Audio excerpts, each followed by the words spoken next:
Hello everyone, welcome to my channel English with trick. आज हम लोग विलियम वर्ड्सवर्थ द्वारा लिखी गई बहुत ही famous poem the French revolution के बारे में पढ़ेंगे। ओके, देन हम इसके क्वेश्चन आंसर करेंगे और देन हम इसकी कोटेशन करेंगे, वो भी ट्रिक के साथ। अक्सर एग्जाम में इसकी कोटेशन पूछ ली जाती है, इसकी कोटेशन बहुत ज़्यादा इंपॉर्टेंट है। अच्छा, इन सब से भी पहले हम सबसे पहले समझेंगे कि फ्रेंच रेवोल्यूशन था क्या। फ्रेंच रेवोल्यूशन को हम हिंदी में बोलेंगे फ्रांसीसी क्रांति। ओके, क्या कहा जाता है फ्रेंच रेवोल्यूशन को हिंदी में? फ्रांसीसी क्रांति। तो फ्रांसीसी क्रांति क्यों हुई थी, किस कारण से हुई थी, क्या वजह रही थी कि फ्रेंच रेवोल्यूशन हुआ? सबसे पहले इसको समझना बहुत ज़रूरी है। जब हम इसके बैकग्राउंड को समझेंगे तभी हमें विलियम वर्ड्सवर्थ द्वारा लिखी गई इस पोएम को हम अच्छे से एनालाइज कर पाएंगे, अच्छे से समझ पाएंगे। तो देखिए, फ्रेंच रेवोल्यूशन 10 साल चला, ठीक है। 1789 से लेकर 1799 तक फ्रेंच रेवोल्यूशन चला, ठीक। अच्छा, ये हुआ क्यों था? ऐसा क्या हुआ था जो जो रेवोल्यूशन है उसको करना पड़ा? इसका रीज़न क्या था इसके पीछे? तो देखिए, सबसे पहले मोटी मोटी चीज़ समझिए। फ्रेंच रेवोल्यूशन का कारण क्या था? देखिए, जो फ्रांस था बहुत ज़्यादा कर्जे में आ गया था, प्लस टैक्स क्यों? देखिए, जो समाज था उस समय 3 वर्गों में बटा हुआ था, ठीक। जो 3 वर्ग थे वो सबसे पहला था प्रिस्ट, उसके बाद आता था नोबल और उसके बाद आता था प्लीजेंट, यानी कि गरीब जनता जो होती है। और जो टैक्स देना पड़ता था वो आपका गरीब जनता के ही हाथों से, या गरीब जनता ही देती थी वो टैक्स, और कोई नहीं देता था। जो मतलब समाज के अमीर वर्ग के लोग थे वो लोग टैक्स नहीं देते थे, है ना। जैसे राजा सबसे ऊपर आ गया, राजा महाराजा जो आ गए, वो लोग टैक्स नहीं देते थे। उसके बाद आ गए नोबल लोग, वो लोग भी टैक्स नहीं देते थे। टैक्स की मार किस पे पड़ती थी? गरीब जनता पे पड़ती थी। प्लस इसका रीज़न क्या था फ्रेंच रेवोल्यूशन का? और क्या रीज़न था? पॉपुलेशन। अब हुआ क्या था कि जो ये फ्रांस था उस समय काफ़ी सारी लड़ाइयाँ चल रही थी, काफ़ी देशों से।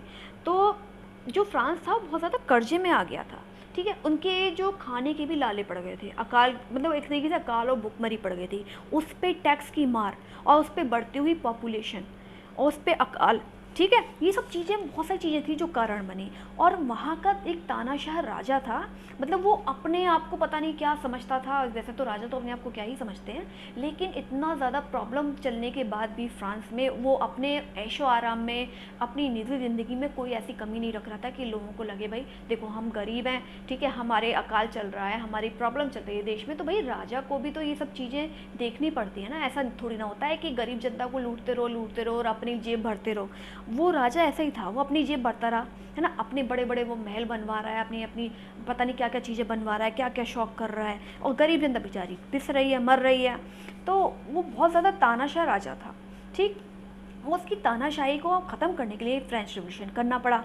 अच्छा, उसका नाम क्या था इसका? जब ये फ्रेंच रेवोल्यूशन आपका स्टार्ट हुआ उस वक्त बुरबन वंश चल रहा था, बुरबन नामक वंश चल रहा था, ठीक है। और ये उसका जो राजा था बहुत ही ज़्यादा निरंकुश था, और उसके राजा का नाम क्या था? लुइस 16। ये आप लर्न कर लीजिए अच्छे से, लुइस 16, ठीक। क्या था ये? बहुत ज़्यादा तानाशाह राजा था। जब गरीब जनता के पास कुछ भी नहीं बचा, खाने को भी नहीं बचा, बार बार तुम टैक्स बढ़ाए जा रहे हो, तो भाई जनता में तो आक्रोश आना ही आना है ना। जब 5 मई, इधर लिख दे रही हूँ मैं, 5 मई 1789 को एक और टैक्स में क्या करा गया? टैक्स को बढ़ाने के लिए आदेश दे दिया गया, भाई टैक्स बढ़ाओ। तो क्या हुआ? जो गरीब जनता थी वो बहरा गई भाई। एक तो वैसे ही वो टैक्स पे टैक्स दिए जा रही थी, और वो टैक्स बढ़ाने की बात हुई तो भैया गुस्सा आना तो लाजमी है ना। गुस्सा आना जब लाजमी है, अब भाई उनने क्या कहा? उनने अपने संविधान की मांग कर दी भाई कि जैसे ब्रिटेन का अलग संविधान है ऐसे ही हमारा भी अलग संविधान बनाओ, ठीक। अब भाई राजा तो राजा है, उसने मना कर दिया, ठीक। अब क्या हुआ? कुछ नहीं, जो मैं आपको बहुत शॉर्ट में बता रही हूँ ये सब चीज़ें, ताकि आपको इसका बैकग्राउंड बस समझ में आ जाए।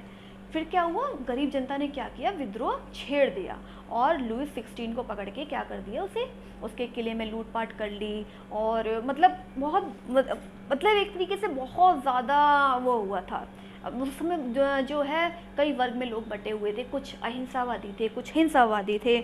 और एक वहाँ पे बहुत ज़्यादा फेमस किला था, बास्टिल का किला है ना, और बर्साइल का किला। दोनों किलों को जनता ने लूट लिया था, वहाँ मार काट मची, ये मचा, मतलब बहुत बुरा हाल हुआ था उस समय जो फ्रांस में। अब क्या किया इन लोग, जब बहुत ज़्यादा ये लोग गुस्सा हो गए तो लुई 16 को पकड़ के लाए और उसे क्या कर दिया, मार दिया, उसको फांसी। उस समय फांसी तो खैर नहीं होती थी, उसको एक ऐसा होता था कि उसको लिटा देते थे, ऊपर से ब्लेड गिरता था और गर्दन अलग हो जाती थी, है ना, गर्दन कट जाती थी। तो ऐसा करा था उनने। और उसके बाद क्या हुआ, धीरे धीरे चीज़ों में सुधार तो हुआ, लेकिन ये काफ़ी लंबी स्टोरी है, काफ़ी लंबा मैं बताती चली जाऊँगी तो बताती ही चली जाऊँगी। उसके बाद क्या हुआ, उसके बाद क्या हुआ, मेन आप चीज़ ये समझिए कि क्यों बड़े थे, क्यों हुआ था ये फ्रेंच रेवोल्यूशन, क्योंकि वहाँ का बहुत बुरा हाल था, बहुत ही तानाशाह राजा था, और ये कर्ज और टैक्स, पॉपुलेशन का बढ़ना, खाने का काल, ये सब चीज़ें, और लगातार गरीब जनता पे एक तरीके से टैक्स का बढ़ते चले जाना। भाई कहाँ से दे गरीब जनता, हैं जो बड़े बड़े लोग हैं, अमीर लोग हैं, वो तो भाई अपनी जेब भरे जा रहे हैं, वो टैक्स पे नहीं कर रहे, जिनको वाकई में टैक्स पे करना चाहिए। जो मजदूर है, जो किसान है, जो गरीब जनता है, वो टैक्स पे टैक्स भरे जा रहा है। आप अपनी खाना पूर्ति करने के लिए, अपनी जेब भरने के लिए, अपनी सारी चीज़ों को बहुत अच्छा करने के लिए। अच्छा, राजा तो तानाशाह था ही था, उसकी जो वाइफ थी वो अलग अलग ही भैया, वो उसके अलग वो चलते थे, हाँ, अलग से उसकी हेयर स्टाइल बन रही है, अलग से उसके कपड़े ऑर्डर हो रहे हैं, मतलब उनके राजा महाराजाओं के शौक में, सारी चीज़ों में कोई कमी नहीं थी। इतना प्रॉब्लम होने के बाद भी, इतनी तानाशाही होने के बाद भी, इतना भूखमरी होने के बाद भी, अकाल होने के बाद भी, कर्ज होने के बाद भी, इतनी मतलब उनके शौक़ों में कोई कमी नहीं थी। पिस कौन रहा था, गरीब जनता। तो इन्हीं सब चीज़ों से दुखी होकर क्या हुआ, लोगों ने क्या कर दिया, दावा बोल दिया। तो वही चीज़ है। अच्छा, विलियम वर्ड्सवर्थ को इसको लिखने का कहाँ से आइडिया है, क्या आइडिया आया।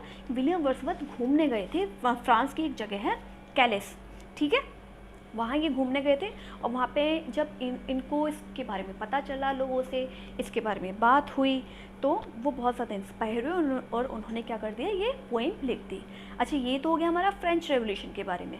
अब हम समझेंगे, पढ़ेंगे किस चीज़ के बारे में, कि विलियम वर्ड्सवर्थ ने जो ये पोएम लिखी है, ये इसके अंदर उन्होंने क्या कहा है, क्या लिखा है। विलियम वर्ड्सवर्थ क्या कहते हैं कि जो अच्छा, ये 40 लाइन की पोएम है। पहले तो आप ये अच्छे से ध्यान कर लीजिए कितनी लाइन की पोएम है, 40 लाइन की। मैं जल्दी फटाफट आपको समझाती जाऊँगी, शॉर्ट में बताती जाऊँगी कि इसमें विलियम वर्ड्सवर्थ कहना क्या चाहते हैं। देखिए, फ्रांस जो है, फ्रेंच रेवोल्यूशन ने ना पूरी दुनिया में क्या कर दिया था, एक होप, खुशी से भर दिया था, है ना। जो ताकतवर लोग थे उन्हें भी इस फ्रेंच रेवोल्यूशन का फ़ायदा हुआ, और जो गरीब लोग थे उन्हें भी इस फ्रेंच रेवोल्यूशन का फ़ायदा हुआ, है ना, जो मानवता के प्रेमी थे। क्या कहते हैं विलियम वर्ड्सवर्थ, वो कहते हैं कि जो फ्रेंच रेवोल्यूशन हुआ, पूरी दुनिया को फ़ायदा हुआ। अब देखिए, कहीं कोई विद्रोह हुआ, कोई रेवोल्यूशन हुआ, उसका फ़ायदा ऐसा नहीं कि उसी देश को या उसी देश की जनता को होता है, उसका असर कहीं ना कहीं और जगह भी पड़ता है। तो फ्रेंच रेवोल्यूशन का फ़ायदा जो हुआ, पूरी दुनिया को हुआ, ठीक। वहाँ पर जो रहना, फ्रेंच रेवोल्यूशन को देखना, एक मतलब एक ब्लिस की तरह था। ये लाइन आपकी मोस्ट इम्पॉर्टेंट है, ये मैंने आगे कोटेशन में भी रखी है, मैं आपको समझाऊंगी। ये क्या कह रहे हैं विलियम वर्ड्सवर्थ कह रहे हैं कि फ्रेंच रेवोल्यूशन को, उस समय जब फ्रेंच रेवोल्यूशन हुआ होगा, तो वहाँ पे जिसने फ्रेंच रेवोल्यूशन में पार्टिसिपेट किया, चाहे वो वहाँ की यंग जनता हो, चाहे कोई भी हो, वहाँ पे एक रहना, उसको महसूस करना, उसको देखना क्या था, एक ब्लिस की तरह था, एक आशीर्वाद की तरह था। और उन लोगों को क्या लग रहा होगा, क्या फील हो रहा होगा कि वो कहाँ थे, वो हेवन में थे, ठीक। फिर कहते हैं विलियम वर्ड्सवर्थ क्या कहते हैं कि जब फ्रेंच रेवोल्यूशन हुआ तो उसने वहाँ के पूरे ओल्ड कस्टम को चेंज कर दिया था। देखिए, जब कहीं भी अगर कोई भी रेवोल्यूशन होता है तो क्यों होता है, कि वहाँ की प्रथाओं को, वहाँ की चीज़ों को चेंज करने के लिए। अब वहाँ फ्रेंच रेवोल्यूशन जो हुआ, वो उससे क्या हुआ, जो वहाँ पे गलत चीज़ें थी, गलत बातें थी, ओल्ड कस्टम थे जो चले आ रहे थे। ओल्ड कस्टम कैसे थे वहाँ पे, देखिए, अगर राजा है तो एक तरीके से वो अपने आप को समझता था कि मैं ही हूँ सब कुछ, मैं ही भगवान हूँ, जनता को मेरी बात माननी पड़ेगी। जो प्रिस्ट होते थे, पुजारी होते थे चर्च के, वो कहते थे भैया हमें तो सीधे भगवान ने चुना है, हम जो कह दें वो एकदम बिल्कुल पत्थर पर लकीर है, उसको कोई मिटा नहीं सकता। धीरे धीरे लोगों की आंखें खुली, उनको समझ में आया कि भाई ऐसा कुछ भी नहीं है, हमें भगवान ने क्या दिए, हमें आंखें दी है, दिमाग दिया है, सोचने के लिए, फैसला करने के लिए, समझने के लिए, तो हम उसका फ़ायदा क्यों ना उठाएं, है। ऐसा तो नहीं है जो राजा कह दे वो पत्थर की लकीर हो गया, जो प्रिस्ट बोल दे वो पत्थर की लकीर हो गया, ठीक। तो कुछ बहुत सारे ओल्ड कस्टम वहाँ पे चेंज हुए थे। फिर कहते हैं विलियम वर्ड्सवर्थ क्या कहते हैं कि ऐसा लगता है कि ये जो फ्रेंच रेवोल्यूशन है वो एक मतलब एक तरीके से ये जो क्रांति है, किस चीज़ की क्रांति है? अच्छी, फ्रेंच रेवोल्यूशन का बहुत ही फेमस स्लोगन है लिबर्टी, फ्रेटर्निटी एंड इक्वलिटी। क्या मांग करी थी लोगों ने कि भाई लोगों को आज़ादी मिलनी चाहिए, इक्वलिटी मिलनी चाहिए एक तरीके से, कि ऐसा नहीं है कि समाज के जो अमीर लोग हैं उनको अलग कर दिया, गरीब लोग हैं उनको अलग कर दिया। जैसे हमें देख लीजिए कि हम लोग जो है, हमारा जो समाज है वो भी कई वर्गों में बटा हुआ है ना, ऐसे ही वहाँ होता था। तो वो लोग, जनता की मांग क्या थी कि हमें भैया समानता दीजिए, है ना। ऐसा नहीं है कि तुम ऐसे हो कि तुम्हारे ऊपर कुछ नियम कानून लागू नहीं होंगे, हमारे ऊपर ही होंगे, जबकि हम पहले ही पिछले पड़े हैं, ठीक।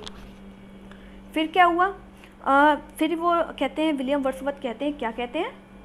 वो कहते हैं कि ये जो उनका नारा था, क्या, लिबर्टी, फ्रेटर्निटी एंड इक्वलिटी, ये एक ऐसे ही लग रहा था कि कोई जादू की छड़ी हो, है ना।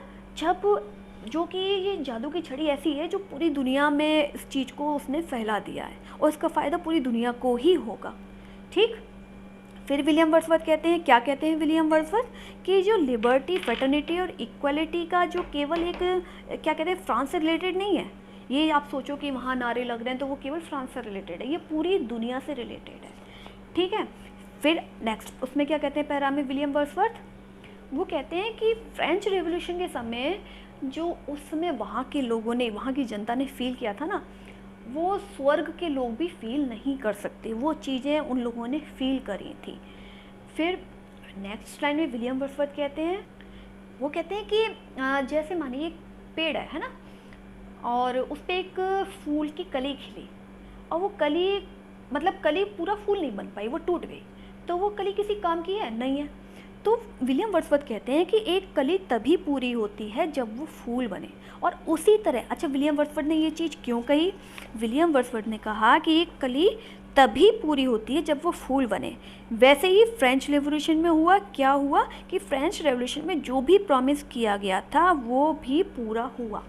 मतलब जो जनता थी, जो मांग रही थी, डिमांड कर रही थी, वो अपने अलग संविधान की भी डिमांड कर रही थी, जैसे कि भाई जैसे ब्रिटेन में संविधान है ना अलग, वैसे ही हमें भी संविधान भाई दीजिए, हमें हमारे लिए भी संविधान बनाइए जिसमें सबको एक समान रखा जाए, है ना। ऐसा ना हो कि तुम ये हो, हम ये हैं, ऊंच नीच रखी जाए, समाज को वर्गों में बांट दिया जाए। तो नेक्स्ट लाइन में विलियम वर्ड्सवर्थ कहते हैं, क्या कहते हैं फिर, कि मतलब जब फ्रेंच रेवोल्यूशन हुआ था तो उस समय दो टाइप के लोग थे, है ना। अब ये वो वाला डायलॉग नहीं है बंटी बबली का कि इस दुनिया में दो तरीके के लोग रहते हैं, तो इसमें विलियम वर्ड्सवर्थ क्या कहते हैं कि जब फ्रेंच रेवोल्यूशन हुआ था तो वहाँ पे एक बहुत ही ज़्यादा यूनिक हैप्पीनेस मिली, और वो यूनिक हैप्पीनेस किन दो टाइप के लोगों को मिली? क्या दो टाइप के लोग थे वो? एक थे इनर्ट मतलब आप कह सकते हैं जो सोए हुए होते हैं, जिनको कुछ पता ही नहीं चल रहा कि भाई दुनिया में क्या चल रहा है, और एक होते हैं बहुत ही ज़्यादा आप कह सकते हैं उत्तेजित लोग जो होते हैं, जो हाँ हर चीज़ के लिए लड़ते हैं, आगे बढ़ते हैं, ठीक है। और ये जो दो लोग थे, ये दोनों प्रकार के लोग ही क्या कर रहे थे, फुल जॉय कर रहे थे, उस रेवोल्यूशन में पार्टिसिपेट कर रहे थे और आगे बढ़ रहे थे। लोगों ने जो मतलब सपने देखे थे ना एक तरीके से, जो शुरू से देखते आ रहे थे, मतलब जैसे मानिए एक छोटा सा बच्चा हो, है ना, और उसे शुरू से ही ऐसी भावनाएं मिली हो, भाई तुम छोटे हो, तुम गरीब हो, तुम ये हो, तुम वो हो, तो लोगों ने सोचा था कि आगे जाके हम कुछ ऐसा करेंगे कि ये सब चीज़ें ख़त्म हो जाएंगी, इक्वलिटी हो जाएगी, असमानता जो है बिल्कुल ख़त्म हो जाएगी, सब लोग समान हो जाएंगे, है ना। तो इन लोगों ने जो बचपन से सपने देखे थे वो अब क्या हो रहे हैं, धीरे धीरे वो सपने क्या हो रहे हैं, पूरे हो रहे हैं। अच्छा, उन लोगों को पता था कि छोटी छोटी चीज़ों से काम नहीं चलेगा, कुछ ना कुछ बड़ा करना ही पड़ेगा, ठीक। फिर से विलियम वर्ड्सवर्थ कहते हैं, क्या कहते हैं कि देखिए, फिर वो कहते हैं दो तरह के लोग होते हैं। अब ये दो तरह के लोग कौन से बता रहे हैं आप? अभी तो दो तरीके के लोग बताए थे। फिर वो कहते हैं कि एक तरीके का इंसान होता है जो हिंसा से मतलब जो रेवोल्यूशन करता है, ठीक है, जो मतलब हिंसा के बल, जैसे हमारे पता है आपको कि हमारे गांधी जी अहिंसावादी थे, है ना। इसी तरीके से विलियम वर्ड्सवर्थ क्या कहते हैं कि दो तरीके के लोग होते हैं, एक हिंसा वाले और एक अहिंसा वाले। हिंसा वाले जो मतलब जो उन्हें पता है कि भाई ऐसे काम नहीं चलेगा, मार काट ये सब चीज़ें करनी ही पड़ेंगी, और एक होते हैं अहिंसा वाले जो शांति से सब चीज़ें करना चाहते हैं। अच्छा, दोनों ही तरीके के लोगों को क्या हुआ था, दोनों ही तरीके के लोग इस फ्रेंच रेवोल्यूशन में लग गए थे, और उनके पास जो भी सोर्स थे सभी से उन्होंने हेल्प मांगी, और जो फ्रांस में है क्रांति लेके आए। और लास्ट में लास्ट लाइन है ये, लास्ट 3-4 लाइन में क्या कहते हैं विलियम वर्ड्सवर्थ, वो कहते हैं हम किसी ना ही इमेजिनरी लैंड की बात कर रहे हैं, ना ही थॉमस मोर के यूटोपिया की बात कर रहे हैं, और ना ही इस धरती के अंदर की दुनिया की बात कर रहे हैं। हम किस चीज़ की बात कर रहे हैं, हम अच्छा वो एक और चीज़ कहते हैं, हम ना ही किसी आइसलैंड की बात कर रहे हैं। 4 चीज़ें वो बोलते हैं, मैं दोबारा से रिपीट करूँगी।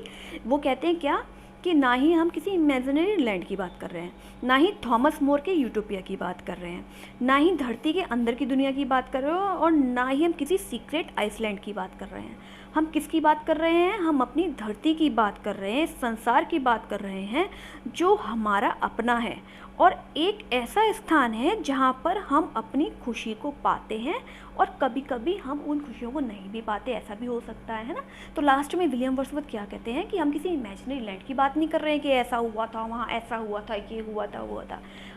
हम जो भी लिख रहे हैं, जो भी कह रहे हैं, वो वाकई में हुआ था, ऐसा लोगों ने देखा था, फेस किया था, और कुछ लोगों को वो चीज़ मिली, कुछ लोगों को वो चीज़ नहीं भी मिल पाई। देखिए जैसे फ्रेंच रेवोल्यूशन हुआ, वहाँ बहुत मारकाट हुई, बहुत सारी चीज़ें हुई, तो कुछ लोग उस चीज़ को देख पाए और कुछ लोग नहीं भी देख पाए।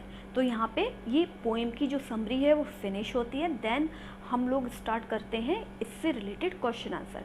देखिए मैं 271 तक आपको ऑलरेडी करा चुकी हूँ विलियम वर्ड्सवर्थ से रिलेटेड क्वेश्चन आंसर। आज हम स्टार्ट करेंगे 272 से। देखिए मैं एक ही लेक्चर में इसकी समरी, क्वेश्चन आंसर, कोटेशन वगैरह इसलिए कराती हूँ ताकि आप लोगों को इधर उधर ढूंढने की, भागने की ज़रूरत ना पड़े।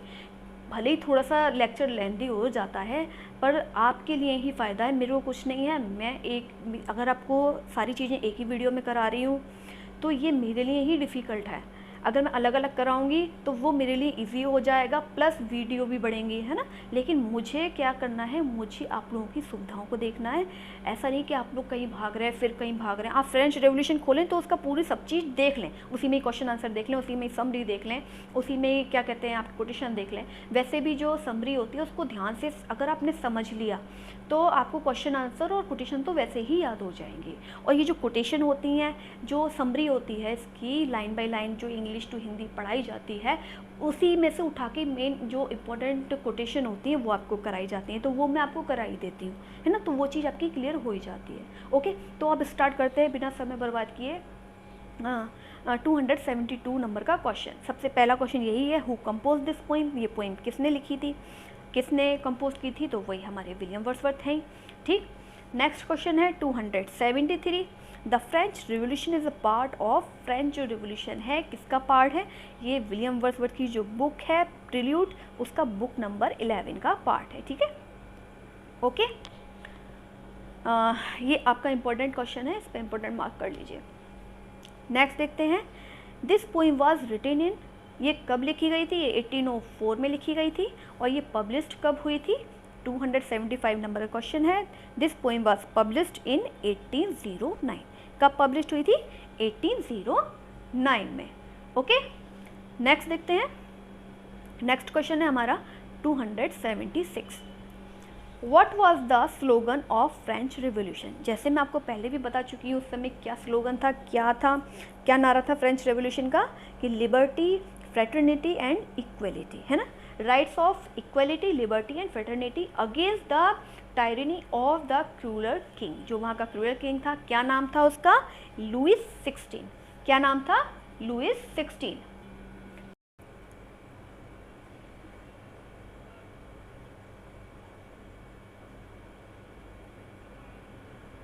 ओके, तो आपको ये लर्न हो जाएगा उस समय की कौन सा राजा था जिसने इतना मतलब आतंक मचा रखा था, तो वो था लुइस 16। नेक्स्ट क्वेश्चन पे आते हैं। नेक्स्ट क्वेश्चन है हमारा 277।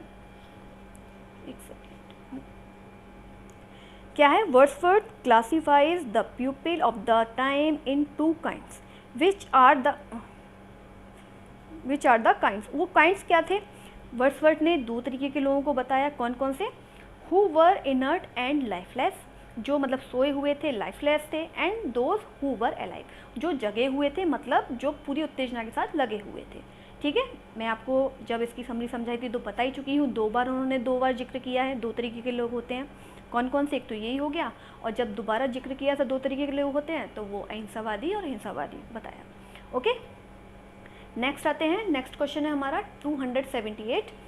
क्या कह रहे हैं Wordsworth? Wordsworth in French revolution greeted with enthusiasm but in the end turn away from in it. जो वर्ड्सवर्थ की जो फ्रेंच रेवोल्यूशन है ये एंथुसियाज्म से स्टार्ट होती है और एंड किस पे होती है? Horror at its axis. ठीक है, किस पे होती है? हॉरर एट इट एक्सिस पे। नेक्स्ट क्वेश्चन है हमारा question number 279। This poem is edited by, ये पोइम किसके द्वारा एडिट की गई थी? ये पोइम एडिट की गई थी एस.टी. कॉलरेज के द्वारा। किसके द्वारा? एस.टी. कॉलरेज के द्वारा। ये भी आपका इंपॉर्टेंट पोइम है, सॉरी इंपॉर्टेंट पॉइंट है, इसको भी देख लीजिएगा। नेक्स्ट आते हैं, नेक्स्ट क्वेश्चन है हमारा 280। विच words used in this poem? इस पोइम में कौन सी वर्ड्स यूज़ हुई है? तो वही आपकी फ्री वर्ड्स। ठीक है, फ्री वर्ड्स के बारे में मैं आपको पहले भी बता चुकी हूँ। ओके, नेक्स्ट आइए, नेक्स्ट है question number 281। In which magazine this poem was independently published? ये जो पोइम है द फ्रेंच रेवोल्यूशन ऑलरेडी एक मैगजीन में पब्लिश हो चुकी है। वो कौन सी मैगजीन है, क्या नाम है उस मैगजीन का? ये बहुत ही ज़्यादा इंपॉर्टेंट क्वेश्चन है। ठीक है, इस पर मार्क कर लीजिए। तो उस मैगजीन का नाम था द फ्रेंड्स। क्या नाम था उस मैगजीन का? The friends. ओके, तो आप इस तरीके से इसे ट्रिक से याद कर सकते हैं। देखिए इसको ऐसे बना लीजिए कि जो रेवोल्यूशन हुआ था, क्रांति हुई थी, अकेले नहीं लड़ी जाती। जो रेवोल्यूशन होते हैं वो अकेले नहीं होते, अपने अपने फ्रेंड्स को बुला के लाओ, तब एक साथ मिलकर इकट्ठे लड़ेंगे। ठीक है, तो इस तरीके से जो मैगजीन थी उसका नाम क्या था? दी फ्रेंड्स। और फिर क्या होगा, मैगजीन में फ़ोटो छपेगा तो मज़ा आएगा, है ना, फेमस हो जाएंगे। इस तरीके से आप इस ट्रिक से याद कर सकते हैं ऐसे। नेक्स्ट आइए, नेक्स्ट है हमारा question number 282। Fight of the hawk and doves have been presented in. जो हॉक्स और डव्स की फ़ाइट है, देखिए इसको समझने के पूरा फ्रेंच जो रेवोल्यूशन है वो समझना ही पड़ेगा। मैंने बहुत शॉर्ट में जल्दी जल्दी आपको समझा दिया है ताकि आपको बैकग्राउंड समझ में आएगा, तभी ये सब चीज़ें समझ में आएंगी। तो ये क्वेश्चन क्या है? Fight of the hawk and the doves, जो हॉक और डव्स की फाइट थी वो कहाँ प्रेजेंट की गई है? वो फ्रेंच रेवोल्यूशन में प्रेजेंट की गई है। ओके, नेक्स्ट क्वेश्चन है हमारा question number 283। When Wordsworth compose this poem, जब वर्ड्सवर्थ इस पोइम को कंपोज कर रहे थे, who was the king of France at that time? उस समय फ्रांस का किंग कौन था? देखिए मैं आपको पहले ही बता चुकी हूँ, किंग लुइस 16। ये मैं आपको पहले ही बता चुकी ना, इधर कौन था? King Louis 16। बहुत ही तानाशाह राजा था ये। ठीक, नेक्स्ट आइए, नेक्स्ट क्वेश्चन है हमारा 284। How many lines are there in this poem? ये भी मैं आपको ऑलरेडी करा चुकी हूँ। कितनी लाइन्स हैं इस पोइम में? 40। कितनी है? 40। नेक्स्ट आइए, नेक्स्ट क्वेश्चन है हमारा, देखिए ये दो जो है बहुत ज़्यादा इंपॉर्टेंट, खास तौर से ये वाली तो मोस्ट इम्पॉर्टेंट है, इसको मार्क कर लीजिए। ये अक्सर एग्ज़ाम में आती है और पूछी जाती है। ठीक, ये दो कोटेशन है, इसको मैं करवाऊँगी, लास्ट में आपको ट्रिक भी बताऊँगी इनको याद रखने के लिए। ओके, तो पहली कोटेशन क्या है हमारी? Bliss was it in that dawn to be alive but to be young was very heaven. ये जो लाइन है फ्रेंच रेवोल्यूशन से ली गई है। These lines are appears in French Revolution. और क्या कहते हैं इसमें वर्ड्सवर्थ? इसमें वर्ड्सवर्थ कहते हैं कि जो लोग उस समय क्या थे, वहाँ पे थे, वहाँ पर रहना, फ्रेंच रेवोल्यूशन को देखना, जब फ्रेंच रेवोल्यूशन हो रहा था, जो लोग वहाँ थे, वहाँ रह रहे थे, वो एक ब्लिस की तरह हैं। अगर वो फ्रेंच रेवोल्यूशन को देख पा रहे हैं, उसमें हिस्सा ले पा रहे हैं, तो मतलब वो क्या है, वो एक ब्लिस की तरह हैं। वो यंग लोग है ना, वो जो यंग लोग हैं वो उनके लिए क्या है, वो एक हेवन की तरह है, जो फ्रेंच रेवोल्यूशन को देख पा रहे हैं, उसमें पार्टिसिपेट कर पा रहे हैं। ठीक, एक बार और बता दे रही हूँ, ये वाली लाइन और समझा दे रही हूँ क्योंकि ये बहुत इंपॉर्टेंट लाइन है। वर्ड्सवर्थ कहते हैं, क्या कहते हैं, वहाँ पर रहना, कहाँ पर? फ्रांस में रहना और फ्रेंच रेवोल्यूशन को देखना एक ब्लिस की तरह है। पर वहाँ जो यंग लोग थे उनके लिए तो ये क्या है, ये एक यंग लोग के लिए क्या है, एक हेवन की तरह था। ओके, आई होप समझ में आ गई हो ये लाइन। नेक्स्ट क्वेश्चन देखिए, नेक्स्ट क्वेश्चन देखिए। Oh pleasant exercise of hope and joy. ये क्या है? ये जो फ्रेंच रेवोल्यूशन है क्या है, एक प्लीजेंट एक्सरसाइज है। किस चीज़ की एक्सरसाइज है? एक होप की और एक जॉय की। जो वहाँ पे जो लोग थे वो जो फ्रेंच रेवोल्यूशन था उनके लिए एक एक्सरसाइज था। किस तरीके की एक्सरसाइज था? एक होप के लिए और एक जॉय के लिए, क्योंकि उनको एक आशा थी, वो उसको महसूस कर पा रहे थे कि हाँ कुछ ना कुछ और अच्छा होगा। ठीक, दिस लाइन अपीयर, अच्छा ये जो है ये this is the first line of this poem. ठीक, और ये किस में है, द फ्रेंच रेवोल्यूशन में। अब इन दोनों को याद करने की ट्रिक क्या है, इनको याद करने की ट्रिक है, आप ऐसे लिख सकते हैं या याद कर सकते हैं, फ्रांस के लोग क्या थे, देखिए फ्रांस आ गया तो आपका फ्रेंच रेवोल्यूशन आपको याद आ ही जाएगा है। और फ्रांस के लोग यंग रहने के लिए क्या करते थे, डेली एक्सरसाइज करते थे। देखिए यंग आपका ये आ गया है ना, यहाँ से उठा लीजिए है ना, और एक्सरसाइज ये यहाँ से उठा लीजिए, और फ्रांस आपका है ये। फ्रांस के लोग यंग रहने के लिए क्या करते थे, डेली एक्सरसाइज करते थे। अगर आप ये दो केवल ये याद कर लेंगे ना तो आपको कोटेशन याद हो जाएगी। अगर आप जैसे ही देखेंगे ब्लिस, यंग, हेवन, ये सब चीज़ देखेंगे तुरंत आप पकड़ लेंगे वर्ड और आपको समझ में आ जाएगा कि क्या, कि यंग रहने के लिए डेली एक्सरसाइज कौन करता था, फ्रांस के लोग करते थे। ओके, इसी के साथ ये लेक्चर ख़त्म होता है। आई होप लेक्चर अच्छा लगा हो, वीडियो अच्छा लगा हो।